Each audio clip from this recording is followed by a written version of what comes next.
दोस्तों, बदलते मौसम के साथ सर्दी, खांसी, छाती में कफ, गले में दर्द की समस्या आम बात है। खास करके सर्दी के मौसम में जिस बीमारी से सबसे ज्यादा पाला पड़ता है वो है सर्दी जुकाम। दोस्तों, यह सांस से रिलेटेड एक बीमारी है। बेसिकली यह एक वायरल डिजीज है जिसमें हमारे नाक और गले से संबंधित इन्फेक्शन देखने को मिलते हैं। यह यंग एज वालों को, बुजुर्गों को, बच्चों को, किसी को भी हो सकता है। यह वायरल बीमारी बहुत तेजी से फैलती है। वैसे तो ये कोई घातक बीमारी नहीं है, लेकिन इसके होने से बहुत परेशानी होती है।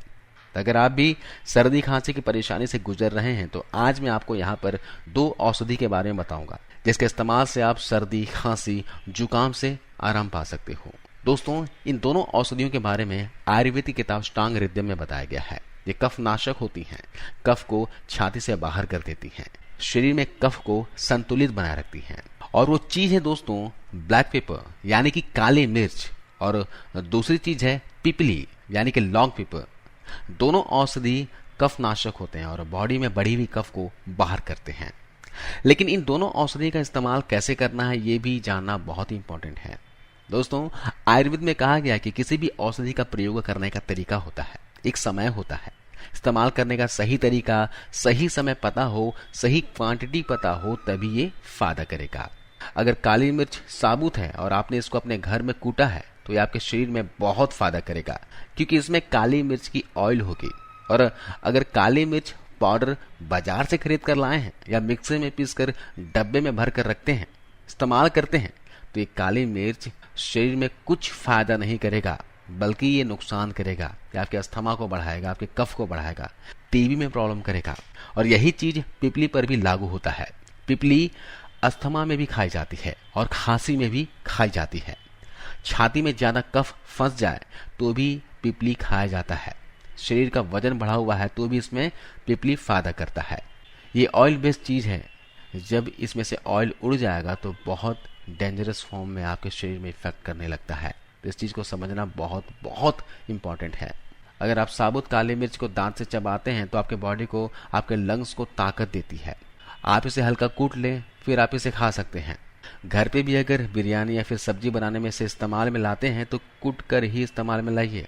इसे हमाम दस्ते में कूट कर प्रयोग में लाना है, इसे मिक्सी में पीसना नहीं है। चलिए जानते हैं इसका इस्तेमाल कैसे करना है, कितनी क्वांटिटी में आपको इसे प्रयोग में लाना है। आप काली मिर्च और पिपली को बराबर मात्रा में लीजिए। 20 ग्राम अगर पिपली लिए हों तो 20 ग्राम काली मिर्च लीजिए और दोनों को हमाम दस्ते में कूट लीजिए और शहद के साथ इसका इस्तेमाल करें। अगर आप डायबिटिक हैं तो शहद की जगह यहाँ पर गुनगुने पानी का भी इस्तेमाल कर सकते हैं, इससे बहुत फायदा होगा। आपको अगर कफ की प्रॉब्लम है या फिर अस्थमा है या फिर आपको ब्रोंकाइटिस की प्रॉब्लम है तो आप आधा चम्मच पाउडर लीजिए और 1 चम्मच शहद लीजिए। दोनों को मिक्स करके खाना खाने के बाद चाट लीजिए और इसे लेने के आधे घंटे तक आपको कुछ भी खाना पीना नहीं है। ऐसा दिन में 2 से 3 बार आप ले सकते हैं। सुबह नाश्ता करने के बाद लीजिए, दोपहर के खाने के बाद लीजिए और रात के खाने के बाद भी आप इसे ले सकते हैं। अगर आपको पानी के साथ लेना है तो आधा चम्मच पाउडर लीजिए और 1 चम्मच गुनगुना पानी लीजिए। इन दोनों को मिलाकर आप चाट लीजिए। दोस्तों, इसके इतने बेहतरीन रिजल्ट मिलेंगे कि आप देखकर हैरान रह जाएंगे। इस बात का स्पेशली ध्यान रखना है कि इसका इस्तेमाल करने से आधे घंटे तक कुछ भी खाना पीना नहीं है। यहाँ तक कि आपको पानी भी नहीं पीना है। ये आपके शरीर का सारा बलगम और कफ को पिघलाकर बाहर कर देता है। अगर आप इसे किसी बच्चे को दे रहे हो तो इसे उंगली की मदद से लीजिए और उसको चटाइए। ऐसा सुबह और रात को सोने से पहले करें, इससे बच्चे को बहुत फायदा मिलेगा। और इसका सेवन तब तक करना है जब तक कफ की समस्या पूरी तरह से ठीक ना हो जाए। चलिए, इसके अलावा मैं आपको कुछ चीजें बताता हूं जिसे आपको डाइट में शामिल करना है जो कफ को कम करती हैं। और इसके अलावा ये भी जानेंगे कि आपको कौन सी चीजें नहीं खानी हैं, कौन सी चीजों को आपको अवॉइड करना है। ऐसी चीजों के बारे में भी जानेंगे जो कफ को बढ़ाते हैं। तो सबसे पहले जानते हैं उन चीजों के बारे में जो सर्दी जुकाम में बहुत फायदा करते हैं। तो सबसे पहली चीज है दोस्तों अदरक। अदरक जो है आपकी छाती में बलगम को सुखा देता है और बलगम को बनने से रोकता है। तो अगर आपको बलगम की प्रॉब्लम है तो आप अदरक का सेवन किया करें। इसके लिए आपको अदरक की चाय बनानी है। 1 से 1.5 इंच लंबे अदरक को कद्दूकस कर लीजिए और उसके बाद इसे पानी में डालकर अच्छे से बॉईल कर लेना है, उबाल लेना है। इसकी चाय बना लेना है और इस चाय को आप दिन में 2 से 3 बार पिएं, आपको फायदा मिलेगा। दूसरी चीज है दोस्तों प्याज। प्याज जो होता है ये भी बलगम को बाहर निकालने में हेल्प करता है। प्याज जो है दोस्तों ये कोल्ड को ठीक करता है, खांसी बुखार को ठीक करता है, इम्यूनिटी को बूस्ट करता है, और गला खराब है तो गला को ठीक कर देता है। तो इसके लिए आपको करना कुछ नहीं है, दोपहर के खाने में कच्चा प्याज खाना है, या फिर आप प्याज को कद्दूकस कर लीजिए, उसका रस निकालकर 2 से 3 चम्मच रस पी लीजिए, इससे भी आपको फायदा मिलेगा। छोटी इलायची का सेवन कीजिए। छोटी इलायची जो होती है यह शरीर में बलगम को पैदा होने से रोकती है। आपको दिन में छोटी इलायची का उपयोग जरूर करना है, कभी भी कर सकते हैं। आप एक छोटी इलायची लीजिए और मुंह में दबाकर इसे चूसते रहिए, है ना, उसके दाने, इसके रस को अंदर लेते रहिए। या फिर जब आप अदरक वाली चाय बनाएंगे तो उसमें 2 से 3 छोटी इलायची को कूट कर पानी मिला दीजिए और इसे अदरक वाली चाय के साथ पीजिए। आप कफ को कम करने के लिए पाइनएप्पल का जूस भी पी सकते हैं। पाइनएप्पल जो होता है दोस्तों ये शरीर से बलगम को निकालने में हेल्प करता है। एक एंजाइम पाया जाता है इसमें जिसका नाम है ब्रोमेलिन। यह शरीर से बलगम को बाहर निकालने में मदद करता है। और पाइनएप्पल एंटी इन्फ्लेमेटरी होता है। छाती में अगर सूजन है तो उस सूजन को भी ये कम करेगा, जिससे बलगम बाहर आ जाती है। आप सुबह के समय कभी भी पाइनएप्पल खा सकते हैं या फिर पाइनएप्पल का जूस पी सकते हैं। इसके अलावा कच्चा लहसुन खाने की आदत डाल लीजिए। 1 या फिर 2 कली कच्चा लहसुन शहद के साथ सुबह सुबह खाली पेट खा लीजिए।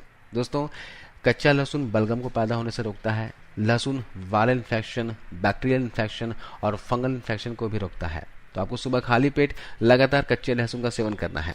वैसे कच्चा लहसुन खाने का आपको कोई नुकसान नहीं होगा, बल्कि इससे बहुत से हेल्थ बेनिफिट्स मिलते हैं। आपको डायबिटीज़ है, हाई बीपी की प्रॉब्लम है, या फिर ब्लड सर्कुलेशन प्रॉपर नहीं है, ब्लॉकेज की प्रॉब्लम है, कोलेस्ट्रॉल बढ़ा हुआ है शरीर में, तो भी आप कच्चा लहसुन खा सकते हैं। शरीर में मोटापा बढ़ा हुआ तो भी आप कच्चा लहसुन खाकर इसके फायदे ले सकते हैं। तो दोस्तों ये है कुछ चीज़ें जिन्हें डाइट में शामिल करने से आप सर्दी खांसी से छुटकारा पा सकते हो। और ऐसा भी नहीं कि आपको सारी चीज़ों को एक दिन में लेना है। आपसे जो बन पड़े, जैसा बन पड़े, इन सभी चीज़ों में से 2 से 3 चीज़ों को आप फॉलो कर सकते हो। इसके अलावा इन बातों का ध्यान रखें। ठंडी खाने पीने की चीज़ों से बचें। ये सर्दी खांसी की समस्या को ट्रिगर कर सकती है। कफ खांसी से पीड़ित लोगों को पूरी तरह से ठीक होने तक इनसे बचने की सलाह दी जाती है। सर्दी खांसी की समस्या होने पर डिब्बा बंद जूस ना पिएं। इनमें हाई शुगर इंग्रेडिएंट होते हैं जो बीमारी से निपटने के लिए व्हाइट ब्लड सेल्स यानी कि सफेद रक्त कोशिकाओं की क्षमता को और भी कम करते हैं। जूस में मौजूद एसिड खांसी में आपके गले की खराश को और भी बढ़ा सकता है। ज़्यादा ऑयली या तले हुए खाने से बचें, इससे खांसी और भी बढ़ सकती है। डॉक्टर भी खांसी में ऑयली फूड नहीं खाने की सलाह देते हैं। आप ऑयली फूड खाएंगे तो इसे खाने से आपको भारीपन महसूस होगा। खांसी में आपको चिप्स, फ्रेंच फ्राइज और जंक फूड से बिल्कुल भी परहेज करना है। एक स्टडी के मुताबिक सिर्फ कुछ ही लोगों को जुकाम खांसी में दूध पीने से कफ की परेशानी होती है। सिर्फ दूध ही नहीं बल्कि डेयरी प्रोडक्ट भी कफ बनाते हैं। इसके लिए दूध पीकर खुद ट्राई करके देखें। अगर आप भी उनमें से हों जिन्हें दूध पीने से आराम नहीं मिलता बल्कि कफ बढ़ता है तो इसे अवॉइड करें। जुकाम खांसी ठीक होने के बाद ही दूध का सेवन करें। तो आज इस वीडियो में बस इतना ही। आशा करता हूं कि आपको ये जानकारी, ये वीडियो अच्छी लगी होगी।